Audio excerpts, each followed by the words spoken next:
On the 11th of June 2026, at the Estadio Azteca in Mexico City, the referee will blow his whistle and the biggest football tournament in history will begin.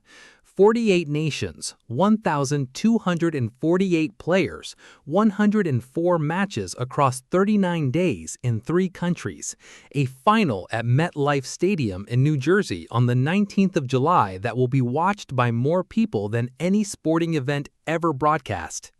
And right now, in training grounds across Europe, South America, Africa, Asia, and North America, the players who will define this tournament are preparing. Some of them are 38 years old and have been doing this their entire lives, chasing one final moment on the biggest stage. Some of them are 18 and have no idea yet what a World Cup actually does to a person, the weight of it, the noise of it, the way it compresses everything you've ever worked for into 90 minutes that you can't get back. This is the full picture of who is going. Every group, the key players, the stories behind the squads, the absences that will haunt certain nations, the surprises that nobody saw coming, and the individual narratives, the ones built over decades, not weeks, that will give this tournament its soul when the football finally begins. All 48 nations are organized into 12 groups. The top 2 from each group advance. The 8 best third-place teams also advance. 32 of 48. The tournament then follows a single elimination knockout format from the round of 32 to the final. Let's go through every group, every nation, and everything you need to know. Group A brings together Mexico, South Africa, South Korea, and Czechia. Mexico hosts the opening match. El Tri, as the Mexican national team is universally known, faced South Africa at the Azteca on the 11th of June in front of 87,500 people. It is the most anticipated opening fixture in World Cup history, simply because of the venue. Mexico's squad announcement comes on June 1st. Their preliminary list of 55 players includes Guillermo Ochoa, the goalkeeper who has represented Mexico at 6 World Cups, the most of any Mexican player in history, now at AEL Limassol in Cyprus at the age of 40. Whether Ochoa makes the final 26 players will be one of the most watched selection decisions in Group A. Their first-choice goalkeeper, Luis Ángel Maragón, ruptured his Achilles tendon playing for Club América in the CONCACAF Champions League, which means the goalkeeping situation heading into a home World Cup is genuinely uncertain. South Africa returned to the World Cup for the first time since 2010, when they hosted the tournament. Their squad announcement comes by June 1st. South Korea, under their new coach, announced their final squad on the 16th of May. Czechia are participating in their first World Cup as an independent nation. Group B is one of the most emotionally significant in the entire tournament. Canada, Bosnia and Herzegovina, Qatar, and Switzerland. Canada's opening match, whenever it falls in their group schedule, will be the first men's World Cup match ever played on Canadian soil. The squad, to be announced by June 1st, will be built around Alphonso Davies at Bayern Munich, Jonathan David leading the line, and the collective energy of a generation that qualified for Qatar in 2022 and is now hosting the tournament they spent their careers working toward. Bosnia and Herzegovina announced their squad on the 11th of May, the earliest of any nation in the entire tournament. Qatar, as the previous hosts and defending participants, qualify automatically as the 2022 hosts under FIFA rules and make their second consecutive World Cup appearance. Group D is the United States, Paraguay, Australia, and Turkey. The host nation squad comes on the 26th of May under Mauricio Pochettino. Christian Pulisic leads the attack from AC Milan. Folarin Balogun and Ricardo Pepi compete for the striker role. The fullback positions, one of the most debated areas in American football for the past 2 years, will be shaped by whoever Pochettino trusts to handle the defensive demands of a home World Cup. Patrick Agyemang, who scored 6 international goals in 14 appearances and was very much in the squad conversation, tore his Achilles in early April and will not be there. The United States open against Paraguay on June 12th at SoFi Stadium in Los Angeles, their first home World Cup match since the 1994 edition. Australia, under their new coaching structure, come into Group D as the least fancied side, but with an organized defensive base that has produced results in Asia-Pacific qualifying. Group E: Germany, Curaçao, Ivory Coast, and Ecuador. Germany squad announcement, delayed by 9 days from its original date to the 21st of May, reflects the fitness uncertainty that has defined their preparation. The confirmed absences include Serge Gnabry, torn adductor, season over, and Marc-Andre ter Stegen. Persistent goalkeeping problems have left Oliver Baumann as the de facto number one. Jamal Musiala is expected to be included, his recovery from the broken leg he suffered at the Club World Cup considered sufficient for participation. Florian Wirtz from Liverpool leads the creative options. Joshua Kimmich captains the side. Germany face Curaçao, a Caribbean island nation of barely 160,000 people making their first World Cup appearance in their opening match in Houston on the 14th of June. That fixture encapsulates everything about the expanded 48-team format, a nation of 84 million people with 4 World Cup titles, meeting a nation whose entire population could fit inside one of the German stadiums with room to spare. Ivory Coast announced their final squad on the 15th of May. Their group presents a genuine test in Ecuador, who qualified comfortably from South America. Group F: Netherlands, Japan, Sweden, and Tunisia. The Netherlands squad comes on the 27th of May under Ronald Koeman. The already confirmed absence of Xavi Simons, ACL torn in late April at Tottenham, surgery confirmed, season over, World Cup over, leaves a creative gap between the lines that Tijani Reinders from Manchester City will need to fill. Matthijs de Ligt, the center back who was supposed to anchor the Dutch defense, has had further surgery on a back injury and will not recover in time. Virgil van Dijk, at 33, potentially in his last World Cup, remains the organizational cornerstone. Cody Gakpo provides the goal threat from wide areas. Japan are one of the genuine surprises of the squad announcement period.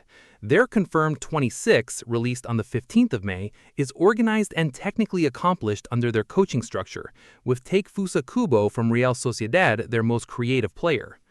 Tunisia confirmed their squad on the 15th of May under Sabri Lamouchi. Notably, they did not concede a single goal throughout their entire World Cup qualifying campaign.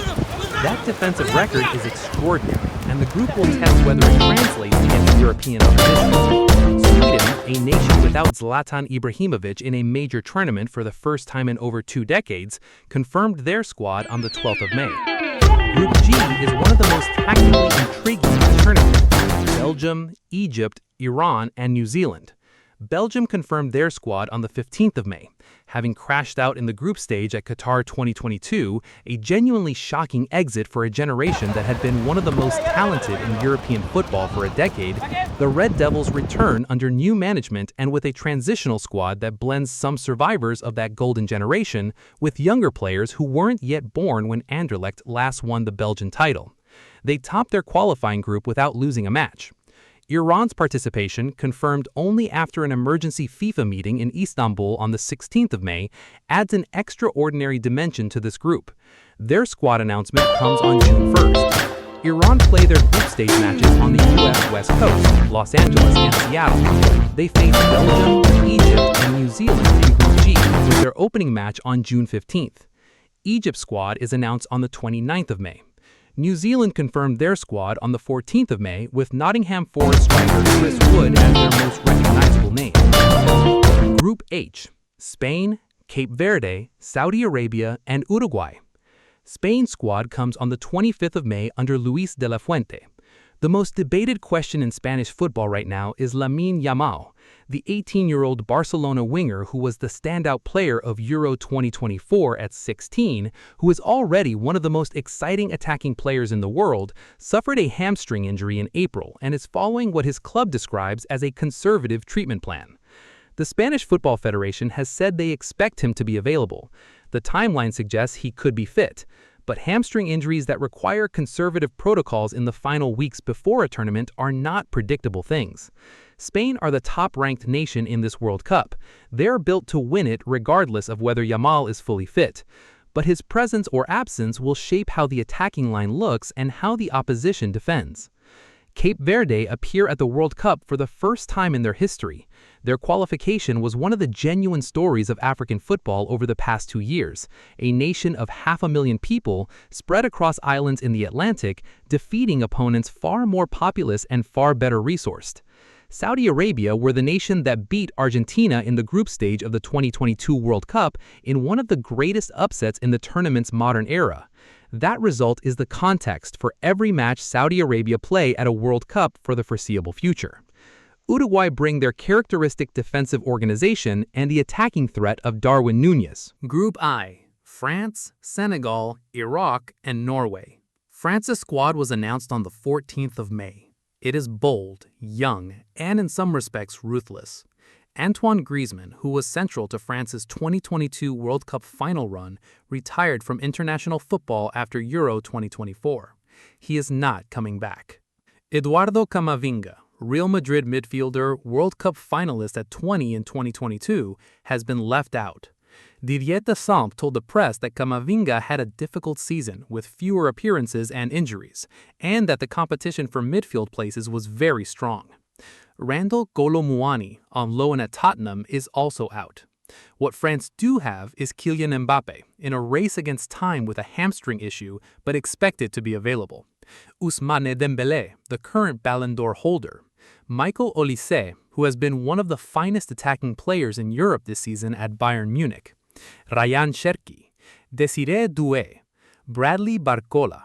The attacking depth available to France's outgoing coach, Deschamps has confirmed this will be his final tournament before handing over, is extraordinary. It may be the deepest in the history of French football. And Deschamps is leaving. Zinedine Zidane is expected to take over after the tournament. One generation of French greatness giving way to the next on the biggest possible stage. Senegal's squad comes by June 1st. Norway bring Erling Haaland, the most statistically efficient goalscorer in European club football of the past 3 seasons, to the World Cup for the first time, Norway having qualified for the tournament for the first time since 1998. Their route out of the group will go through France and Senegal, which makes it a genuine challenge. But the specific question of whether a tournament structured around 48 teams finally gives Haaland the World Cup stage he deserves is one of the individual storylines of the entire competition. Group J: Argentina, Algeria, Austria, and Jordan. Lionel Messi, 38 years old. His name appeared in Argentina's preliminary squad of 55 on the 11th of May, the same day Bosnia and Herzegovina became the first nation to confirm their final 26. The confirmation that Messi is going wasn't in doubt. Of course he's going. The question was never whether, it was always about how. He arrives as the defending champion, the man who finally answered football's most persistent question in Qatar in December 2022, and who said afterwards that he felt at peace. Peace is not retirement. Messi plays for Inter Miami. He has been managing his body carefully. He is still, by the data of what he actually does in competitive football when fully present, one of the best players in the world, at 38. The Argentina squad also includes Franco Mastantuono, an 18-year-old who plays for River Plate and is already being described as the most exciting Argentine talent since a very young Messi caught attention in the early 2000s. The presence of both in the same squad, Messi at the end, Mastantuono at the beginning, tells you something about the generational moment this tournament represents for Argentine football. The notable absences include Ángel Di María, who retired from international football, and Juan Foyth, who was injured. Algeria's squad comes on the 31st of May. Jordan make their World Cup debut, the first time this nation has ever qualified for the tournament's final stage. Group K: Portugal, DR Congo, Uzbekistan, and Colombia. Portugal's squad was announced on the 19th of May, today. Cristiano Ronaldo, 41 years old, playing his club football in Saudi Arabia for Al Nassr. He has scored at 5 consecutive World Cups, the only man in history to achieve that. He is going for a 6th. There has been no serious suggestion from the Portuguese Football Federation that Ronaldo would not be included. He is captain. He's the all-time top scorer in international football history, and he has never won the World Cup, the one major international trophy his career is missing. Whether 41-year-old Ronaldo can contribute to a tournament that lasts 39 days across a continent in June and July heat is a football question with no fully satisfying theoretical answer. The real answer will come on the pitch. Portugal's squad also includes Bruno Fernandes at his absolute peak, Ruben Neves, Rafael Leao, a generation of talent that is among the best Portugal have assembled. Uzbekistan make their World Cup debut, another first-time qualifier in this expanded field. Colombia's squad comes on the 29th of May. Group L: England, Croatia, Ghana, and Panama. England's squad announcement falls on the 22nd of May under Thomas Tuchel. This is one of the most anticipated squad decisions in world football right now. The injury question around Lamine Yamal is a subplot for Spain. The injury question around Kylian Mbappe is a subplot for France. The selection questions around England are about something different. A manager who arrived in late 2024 and has rebuilt the squad's identity in ways that have sometimes puzzled supporters, facing choices about players who are in form, in doubt, or in complicated circumstances all at once. Jude Bellingham from Real Madrid, Declan Rice from Arsenal. Bukayo Saka's fitness has been monitored closely after a knee concern. The defensive options have been affected by Jared Branthwaite's thigh injury in April, which rules him out entirely. Phil Foden, Marcus Rashford, Harry Kane, who has been the most consistent goal scorer in European club football this season for Bayern Munich. England are ranked 4th in the world heading into this tournament. Their group, England, Croatia, Ghana, and Panama, is one they are expected to navigate. The opening match against Croatia on the 17th of June in Dallas is the most freighted fixture in the group. Croatia's squad was confirmed on the 18th of May under Zlatko Dalic. Luka Modric is in it, 40 years old, with a fractured cheekbone sustained playing for AC Milan. He will play with a protective mask at the World Cup. At its 5th and final tournament, 40 years old, wearing a mask, leading his country one last time. What else is there to say about that? Now, the broader picture, the numbers that frame everything. 48 nations, 12 groups, over 1,200 players, 26 per squad, including 3 goalkeepers. Final squads officially confirmed by FIFA on June the 2nd, with nations able to replace injured or seriously ill players up to 24 hours before their first match from the preliminary list of up to 55. The squad value table has England at the top with approximately 1.3 to 1.5 billion euros, according to Transfermarkt. France, second at around 1.28 billion. Spain, third at approximately 1 billion. Brazil, fourth. Argentina, fifth. Despite being defending champions, their squad valued lower partly because of the older average age of key players. The injury picture that shapes what these squads will look like on the pitch. Rodrigo, Brazil, confirmed out, torn ACL and meniscus. Hugo Ekitike, France, confirmed out, Achilles. Xavi Simons, Netherlands, confirmed out, ACL. Matthijs de Ligt, Netherlands, confirmed out, back surgery. Serge Gnabry, Germany, confirmed out, torn adductor. Eder Militao, Brazil, confirmed out, hamstring surgery.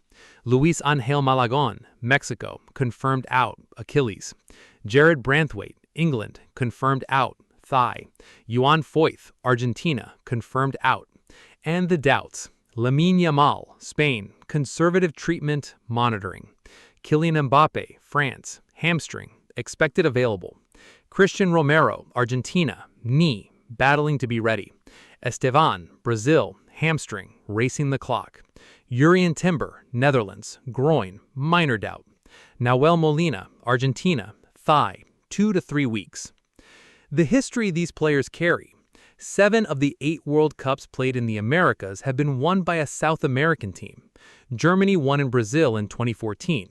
Every other time the tournament has been on this continent, 1930 Uruguay, 1950 Uruguay, 1962 Chile, 1970 Brazil, 1978 Argentina, 1994 Brazil, 1998 France, 2002 Brazil. The winner has either been South American or, in France's case, European.